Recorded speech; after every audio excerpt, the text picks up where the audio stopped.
Bismillahirrahmanirrahim. Assalamu alaikum, my dear students. How are you? I hope you'd be fine. I'm here with a new video. This is related to chapter number 5, the toy box of your textbook. So let's start. But before moving towards the text, let's discuss some of the word meanings that are given over here in the box. Okay? Adjacent means next to, adjoining. Like we used to have adjacent rooms. Room one after another. Okay? The two things that are connected to each other are called adjacent. Coal bunker is a storage area for coal or other fuel. For example, we have a box in which we store some of the coal is called a coal bunker. Bunker means where we store things. Damp proofed, protected against damp or rising moisture. Damp is basically a place where moisture or humidity exists and it makes to feel like it's something wetty. Impressive, remarkable, making a strong favorable effect. Impressive, something very interesting, something that gives an interesting look. Intolerable, unbearable, impossible to endure, and impossible to tolerate something. Okay? Making something impatient. Moodiness means giving to frequent changes of mood, sulky. Sometimes we used to change moods so frequently and our mood swings. That is called moodiness. Prospect, an expectation, a vision of the future, something we foresee. Scaredy cat, someone who is easily frightened, someone who is easily afraid, okay? Who turns easily afraid. Shuddered, shivered as from fear. It's a feeling of vibration or it's a feeling of shivering that comes into our body when we used to see something fairy, something scary. Okay? That makes us feared. Vivid, producing lifelike images, colorful and fresh. Something that is realistic is called vivid. Well manicured, neatly trimmed, that is neatly cut or neatly something that is in a well manner. Or like we used to trim our hairs, we used to manicure our nails. That is called trimming your nails. 3-iron, a type of golf club. It's basically a sort of a hockey and that is called 3-iron. ठीक है? तो ये adjust कुछ words हैं हमारे पास, हमने इसके meanings discuss किए हैं and when will go through these words in the text I repeat. ठीक है, लेट्स स्टार्ट द टेक्स्ट.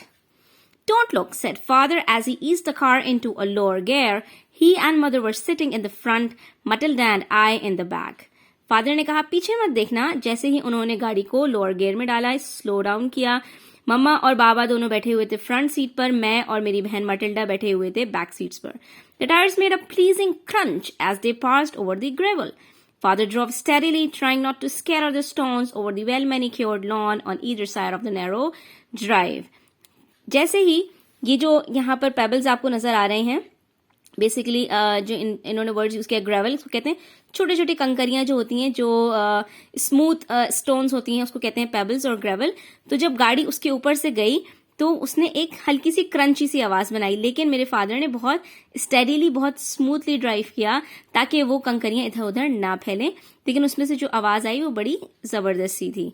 ठीक है. I want you both to shut your eyes and only open them when I tell you, said father. Although we were excited at the prospect of seeing our new house, we did as we were instructed. Mother had told us the week before that suitable accommodation had been found and that we would be moving in today. Father had said little.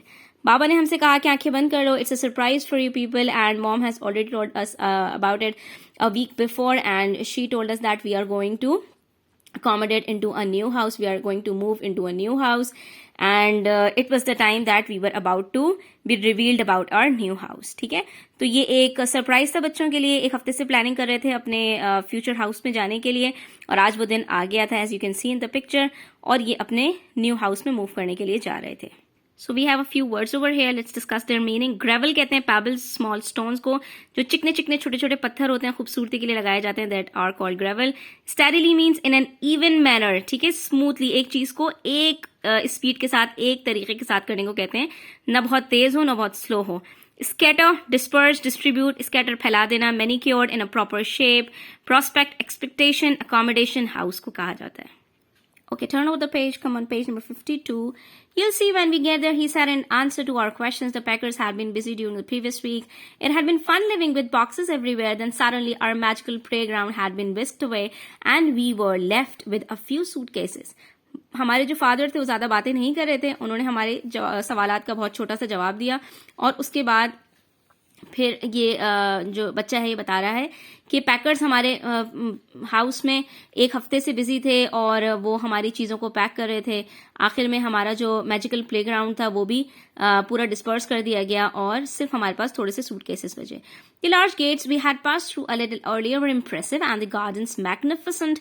Spring blossoms were everywhere, birds twittered in the trees and bees buzzed about the flowers. But now, as we listened to the crunching gravel with our eyes shut, the suspense became intolerable. तो यहाँ पर वो suspense create कर रहा है, बच्चा बता रहा है कि हम जो है वो घर के अंदर जा रहे थे, हमारे फादर ने हमसे आंखें बंद रखने के लिए कहा। जो हम जहाँ से एंटर हुए थे वो बहुत बड़े बड़े गेट्स थे और गार्डन्स भी बड़ा इम्प्रेसिव और बहुत ही बड़ा था, मैग्निफिसेंट मतलब एक्सट्रीमली लार्ज कोई चीज़ हो। और ये मौसम भी बता रहे हैं हमें कि यहाँ पर हर जगह फूल खिले हुए थे, परिंदे चहचहा रहे थे और तितलियाँ और दूसरी जो बीज वगैरह हैं तो वो सब इधर उधर फूलों पर मंडला रही थी, ठीक है। लेकिन हमारी आंखें जो जैसे ही क्रंचिंग ग्रेवल से गुजरते हुए हमने आंखें बंद की थी तो हमारा जो सस्पेंस था वो नाकाबिले बर्दाश्त होता जा रहा था। You can open your eyes, announced father at last as the car ground to a halt. Wow, beautiful, said Matilda as we looked at the house for the first time. Wow, scary, said I. The rambling mansion that stood before us seemed to tower into the sky. It was immense. It was an old, and to me it seemed spooky. तो इन दोनों के जो expression थे वो different थे। जैसे ही आंखें खोली मटिल्डा ने कहा बहुत खूबसूरत है, इसने भी यही कहा, लेकिन इसने कहा ये तो बड़ा डरावना सा है। और रैम्बलिंग मैंशन यानी बहुत लंबा मैंशन था जो एक किला नुमा सा था और ऐसा लग रहा था कि आसमान में एक टावर बना हुआ हो, बहुत ही बड़ा था, पुराना सा था और थोड़ा सा स्पूकी था। स्पूकी का मतलब कि ऐसा लग रहा था जैसे घोस्ट यहाँ पर रहे हों, जिनों भूतों का बसेरा रहा हो। There's nothing scary about it. You'll have a great time here, said father. There's plenty to explore. I haven't seen the whole of it myself. Father, mother, and Matilda went straight into the house, but I, a little less enthusiastic, followed in my own time. I caught up with the others in the spacious living room. तो ये तीनों जो थे बहुत ज़्यादा enthusiastic थे, बहुत ज़्यादा जो है एनर्जेटिक थे, बहुत ज़्यादा खुश थे। लेकिन मैं इस घर को देख के इतना ज़्यादा खुश नहीं हुआ, बहुत एक्साइटेड नहीं हुआ। बाबा ने कहा यहाँ पर कुछ भी स्कैरी नहीं है, तुम आराम से जाओ और यहाँ पर बड़े बड़े लंबे बहुत स्पेशियस लिविंग रूम है जिसके अंदर काफ़ी स्पेस है। स्पेशियस मीन्स जिसमें काफ़ी स्पेस हो, कुशादा को कहा जाता है। तो मैंने भी बहुत सारी चीज़ें एक्सप्लोर नहीं की, बहुत सारी चीज़ें मुझे भी अभी इसके अंदर जानना बाकी है। Your bedrooms are upstairs, announced mother excitedly, and there's a large room at the side of the house on the ground floor, which you can use as a playroom. यहाँ पर मदर ने एक बात ऐड की कि तुम दोनों बच्चों के कमरे ऊपर हैं, हाँ अलबत्ता एक नीचे कमरा है जो कि ग्राउंड फ्लोर पर है, तुम उसको as a play room use कर सकते हो। She led the way along a dark corridor and we followed. उन्होंने हमें आगे लीड किया, गाइड किया एक डार्क कॉरिडोर की तरफ और हमने उनको फॉलो किया। The playroom was indeed large, but it seemed cold and damp. जब प्ले रूम में हम पहुंचे तो वो बहुत बड़ा तो था, लेकिन वो वहां पे सर्दी महसूस हो रही थी और बिल्कुल गीला गीला से। एक ऐसा कमरा हो जो काफी टाइम से बंद रहा हो तो वहां पर एक अजीब सी स्मेल और एक डार्कनेस जो है वो अंदर बैठ जाती है। तो यहाँ पर भी यही हुआ था। We'll have it warmed it up in no time, Tom, father assured me, noticing that I had shuddered. उन्होंने जब मुझे देखा कि मेरे बॉडी में एक शिवरिंग सी हुई है, जरा सा ट्रम्बलिंग हुई है, मैं थोड़ा कपकपाया हूँ, तो उन्होंने मुझे यकीन दिलाया, अश्योरेंस दी कि हम इसको बहुत जल्दी गर्म कर लेंगे। He went on to explain, because no one has lived here for some time, the heating has been turned off. There's plenty to discover and you'll have fun finding out where all the rooms are. Father ने यहाँ पर उसको थोड़ा सा हौसला दिया कि परेशान होने की जरूरत नहीं है यहाँ पर, क्योंकि कुछ काफी टाइम से लोग नहीं रह रहे थे, इसलिए जो है यहाँ पर जो हीटिंग है वो बिल्कुल टर्न ऑफ कर दी गई थी। लेकिन अब यहाँ पर हम लोग आ गए हैं तो हम इसको बहुत जल्दी वार्म अप कर लेंगे। An hour later, when we had been through the house from top to bottom, up staircases and down others and in and out of umpteen rooms, we returned to the playroom. तो यहाँ पर हम बहुत सारे rooms में इधर उधर यहाँ वहां जाने के बाद बिल आखिर फिर हम कहाँ आ गए, अपने प्ले रूम में आ गए, जहां पर इनकी मम्मा ने कहा था कि नीचे एक बड़ा सा कमरा है जो आप as a play room use कर सकते हैं। Our large toy box had been placed against the far wall of the room and Matilda went straight to it to unpack some toys. She took out what she needed and then, answering a call from mother upstairs, ran off to find out why she was being summoned. तो यहाँ पर वो toy box की तरफ भागी, उसमें से कुछ टॉयज निकालने लगी, लेकिन इतने में मम्मा ने उसको कॉल किया तो वो भागती हुई गई। ये पता लगाने के लिए कि मम्मा ने उसको क्यों कॉल किया है, क्यों समन किया है. I stood in silence alone in the large room.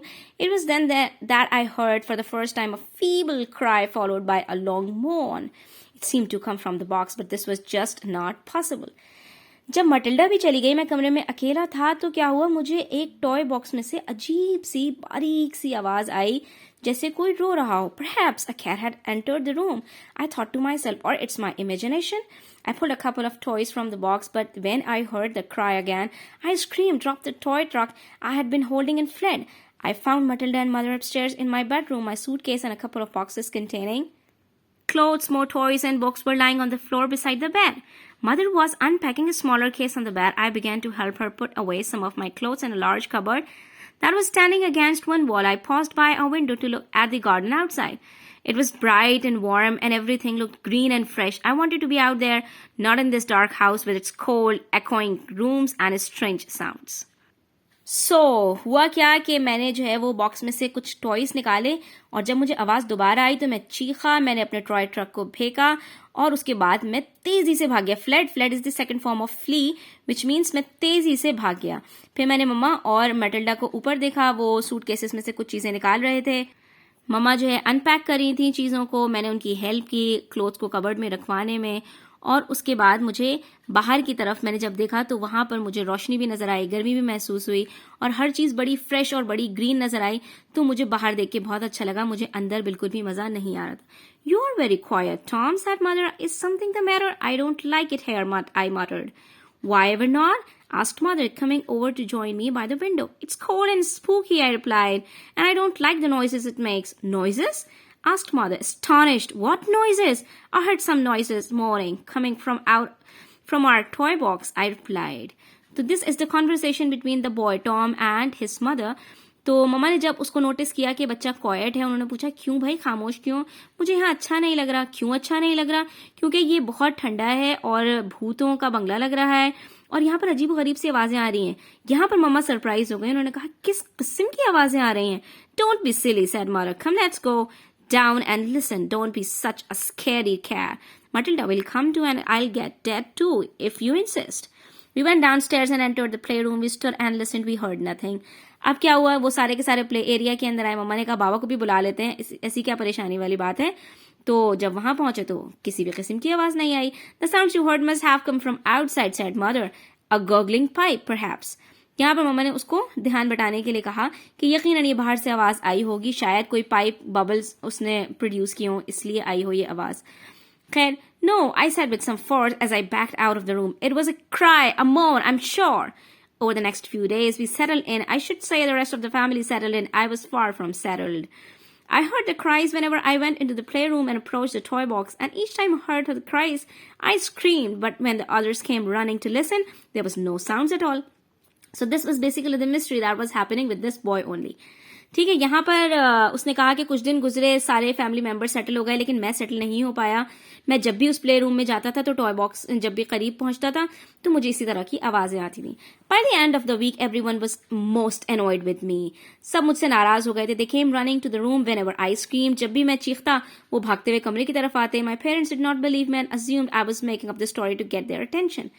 अब मेरे मामा बाबा को लगने लगा था कि जैसे मैं झूठ बोल रहा हूं और कहानियां बना रहा हूं उनकी सिर्फ अटेंशन को ग्रैब करने के लिए. My sister blame me for the moodiness of my parents and said that we might lose the use of the room for our entertainment if I kept this up. यहाँ पे मेरी बहन भी मुझसे नाराज हो गई थी. वो कह रही थी कि अगर इसी तरह चलता रहा तो हमारे मम्मा बाबा हमें यहाँ आने से, खेलने से मना कर देंगे. तुम इस तरह की हरकतें करोगे तो. One morning determined not to scream, I plucked up the courage to enter the play room. एक दिन बिल आखिर मैंने अपनी सारी हिम्मत जमा की और मैंने कहा कि आज तो मैं कमरे में जाऊंगा और मैं चीखूंगा भी नहीं. I had avoided it for 3 days, but now my mind was made up. मैं 3 दिन तक इस बात को अवॉइड करता रहा, लेकिन बिल आखिर मेरे माइंड ने मुझसे कहा कि तुम हिम्मत करो और चले जाओ. I would get to the bottom of the mystery and not scream. मैंने ये सोच लिया था कि मैं इस मिस्ट्री को हल करके रहूंगा और इस बार मैं नहीं चीखूंगा. The curtains in the room were drawn, so it was dark and musty in there. Curtains जो है वो ड्रॉ हुए हुए थे। यहाँ पर इन्होंने ड्रॉ का वर्ड यूज किया। ड्रॉ का मतलब होता है कर्टन्स को खींचकर साइड पे कर देना या उनको बांध देना, यानी ड्रॉ कर देना, कर्टन्स को अलग कर देना। लेकिन यहाँ पर जो अगली बात इन्होंने कही है उससे ये पता चल रहा है कि कर्टन्स वर नॉट ड्रॉन, इसी वजह से अंधेरा भी था और कमरे में एक जो है वो गर्मी गर्मी सी भी थी, सॉरी ठंडक ठंडक सी भी थी। As I entered the room, I felt a draught of air. The windows were firmly shut, so was the front door. जब मैं कमरे में दाखिल हुआ तो मुझे हवा का एक झोंका महसूस हुआ। हालांकि जो खिड़कियां थी वो बिल्कुल बंद थी, फ्रंट डोर भी बंद था, तो ये हवा कहाँ से आ रही थी? Wondering, I was surprised. इस बार मैं हैरान हो गया कि ये हवा कहाँ से आई। As you can see, जो कर्टन्स हैं वो यहाँ पे बराबर से लगे हुए हैं, तो ये हवा कहाँ से आई? और दरवाजा भी बंद है, तो ये पता लगाना था कि अब हवा ये कहाँ से आ रही है। Okay, turn over the page. Let's discuss some of the word meanings over here. Whisked away means to take away quickly and suddenly. किसी चीज को तेजी के साथ मूव कर देना। Blossom, produce flower, फूलों का खिलना। Halt is come to rest, stop, एक जगह आके रुक जाना। Rambling means lengthy, बहुत लंबा। Immense, extremely large। Spooky, ghostly, that cause fear, जैसे भूत बंगला हो। Lead means guide। Damp कहते हैं moist और wet को। Shuddered, to shake or shiver. Umpteen means numerous, many, बहुत सारे. Summon means to call. Feeble means delicate, faint, बहुत बारीक सी. Moan means to cry, sob, groan. रोने को कहते हैं. Fled is the second form of flee, run away. Mutter means to murmur, whisper, कानों में कुछ कहना या मुंह में कुछ बोलना. Astonished means surprised. Scaredy cat, afraid. Gurgling means bubble. Annoyed means to make someone angry. Assume means to suppose. Pluck up, to attempt or gather. Mystery is a secret, something that is not found yet. Drought means current of cool air, हवा का झोंका. Cautiously means very carefully, बहुत एहतियात के साथ. Okay, let's find out on page number 54 what was the mystery and what was the story behind this mystery. Where the drought was coming from. I drew open the curtains. Now this time he drew open the curtains. That is, he drew the curtains away. Sunlight flooded into the room, but it still felt chilly. The light, however, had given me some courage. I approached the toy box quietly and cautiously. As I drew near, I felt the breeze again. And then I stopped in my tracks. A moan floated up from the box, but I held my breath and did not cry out. I backed silently out of the room and once in the hall, hastened to find my mother. तो जी यहाँ पर कुछ कुछ बात समझ में आने की पता चला कि जो है वो जब उसने कर्टन्स को ड्रॉ किया तो एक तो रोशनी आई कमरे में सूरज की और थोड़ी सी धूप भी आई, और फिर जब ये करीब गया उसके तो वहां पर उसको दोबारा से जब हवा आई तो वो अपने रास्ते में रुक गया और बॉक्स के करीब गया तो वहां से फिर रोने की आवाज आई. उसने अपनी सांस रोकी कि इसकी आहट किसी को महसूस ना हो. फिर जब इसने कुछ महसूस किया तो ये पीछे हल्के से हटा और भागता हुआ फिर अपनी मम्मा के पास चला गया. I found mother and Matilda baking a cake in the kitchen. वो लोग बेक कर रहे थे एक केक को किचन में.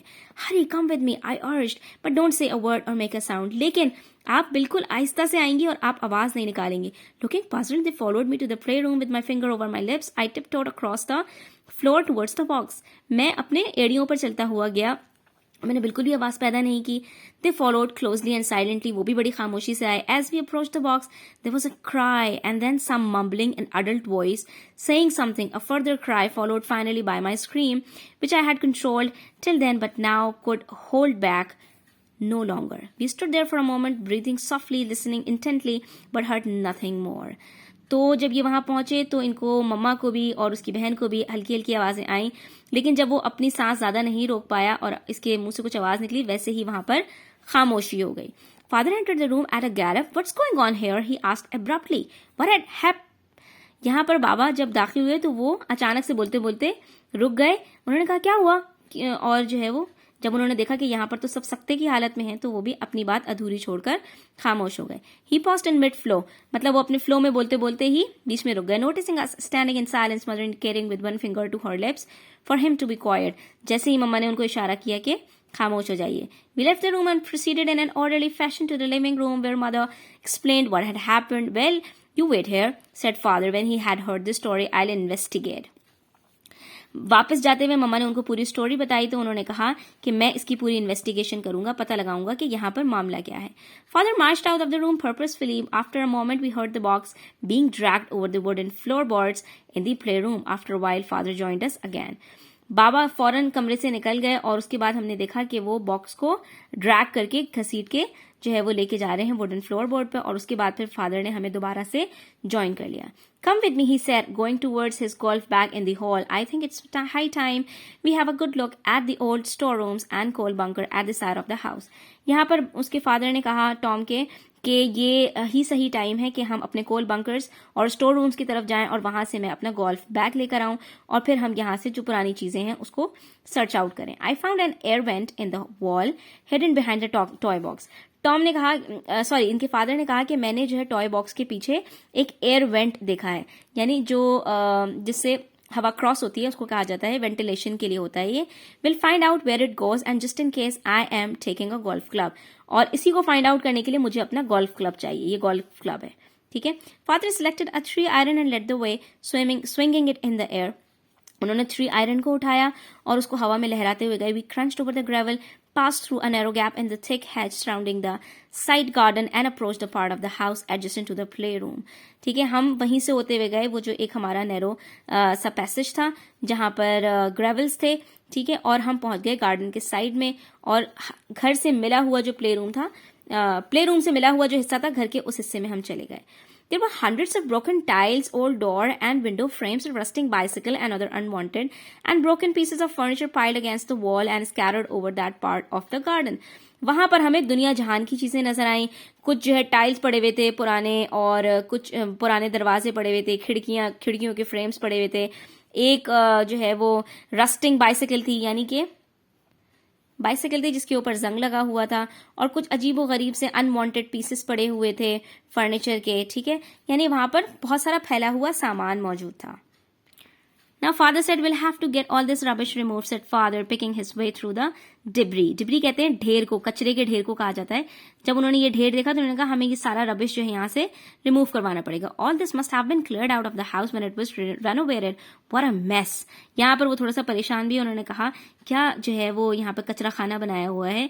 इस घर को रेनोवेट करने से पहले, इस घर को दोबारा से लोगों को देने से पहले, यानी हमारे हवाले करने से पहले इसको सफाई हो जानी चाहिए थी यहाँ की. We could see 2 windows low down on the wall and some steps leading down to that looked like a cellar door. The part to the door was clear, so it was obvious that someone had used the doorway quite recently. Just look into this picture, you'll find out that these are 2 windows and there is a way down to the cellar door. ठीक है, एक ऐसा cellar door उसको कहा जाता है कि जहां पर एक कमरा हो जो जमीन की सतह से नीचे हो. जैसे आप समझ लें तहखाना होता है ना, तो इनको एक तहखाना नजर आया, 2 खिड़कियां थी और उसके साथ ही एक तहखाना था, और ऐसा साफ महसूस हो रहा था कि जैसे कोई इसको यूज कर रहा हो, क्योंकि वो बिल्कुल क्लियर थी. Father clambered down to a few steps to the door. Mother Matilda and I stood at the top, wondering what he would do. But father rapped on the door with his golf club and called out, "Hello, is anybody there?" There was no answer. He rattled the rusty doorknob and struck the door again with his club. Father नीचे की तरफ उतरे, हम तीनों ऊपर खड़े रहे. Father ने दरवाजे को खटखटाया अपने गोल्फ क्लब से और पूछा कोई है अंदर, लेकिन कोई जवाब नहीं आया. तो उन्होंने दोबारा डोर नॉब को रेटल किया, यानी घुमाया, और उसको हिट किया डोर को अपने क्लब से. Then he turned the knob and the door creaked open. फिर उन्होंने दरवाजे की नॉब को घुमाया और दरवाजा क्रीक करके आवाज से खुल गया. The light from the open door and the windows on either side of it filtered into the room. फौरन रोशनी अंदर की तरफ गई. There was some movement inside and father stood back with his club raised. We could hear a tearful woman's voice. तो हमारे जो बाबा थे वो अंदर की तरफ गए और उन्होंने अपने हाथ में जो गोल्फ क्लब पकड़ा हुआ था उसको उन्होंने उठा लिया, और हमें एक औरत के रोने की आवाजें आने लगी. Please sir, we do not mean any harm, sobbed the woman. Who are you and what are you doing here? demanded father. वो औरत कहने लगी प्लीज हम आपको कोई नुकसान नहीं पहुंचाएंगे, आप जो है वो मेरी बात सुन लीजिए. तो फादर ने कहा कि आप कौन हैं और यहाँ क्या कर रही हैं. We have nowhere to live, sir, explained the woman. We found this place by chance and moved in for shelter. We have been living here for some weeks now. तो उसने अपनी बात बताई कि हमारे पास कोई रहने की जगह नहीं थी, हमें ये जगह नजर आई तो हम यहाँ सेटल हो गए और हम यहाँ कुछ वीक से रह रहे हैं. Who is with you? asked father. आपके साथ कौन है? My little child, cried the woman, turning to look towards a cot which stood against the wall behind her. यहाँ पर आप देख सकते हैं उसने इशारा करके कहा कि मेरा बेबी कॉट है और मैं अपने बेबी के साथ हूँ यहाँ पर. और she is not well, sir, because of the damp. She cries a lot and my husband Jack has gone to the village to fetch her some medicine. यहाँ पर उसने फर्दर बताया कि इसके बाबा इसके लिए दवा लेने के लिए गए क्योंकि यहाँ पर बहुत ज़्यादा अंदर मॉइस्चर है और इसकी तबीयत ठीक नहीं है, इसलिए ये रोती बहुत है। तो इसके फादर विलेज से इसके लिए मेडिसिन लेने गए। Well, the mystery of the morning toy box has finally been solved. I thought to myself as we stood there looking sadly at the wretched woman, they'll stop complaining about my vivid imagination now. यहाँ पर Tom ने अपने आप से कहा कि bill आखिर mystery solve हो गई। मैं झूठ नहीं कहता था, टॉय बॉक्स में से जो आवाज आती थी उसकी कहानी के पीछे क्या था वो राज खुल चुका था और अब ये लोग यही समझेंगे कि मैंने कुछ झूठ नहीं कहा था, कोई स्टोरीज नहीं बनाई थी। Mother took charge of the situation immediately. 1 month later, the child was gurgling with laughter on the sunny lawn outside the house. 1 महीने के बाद वो बच्चा जो है वो सेहतमंद होके और बाहर जो है खेलने कूदने लगा, यानी खिलकारियां मारने लगा। और the woman Frances was employed to help in the house. Her husband Jack was given the job of gardener and handyman. और वो जो लोग थे गरीब थे तो इन्होंने उनको इंचार्ज रख लिया। यहाँ पर वो घर हाउस होल्ड संभालने लगे, गार्डनिंग करने लगे, हैंडीमैन बन गए, इनके घर के काम करने लगे। The coal bunker and store rooms were clean, damp proofed and painted.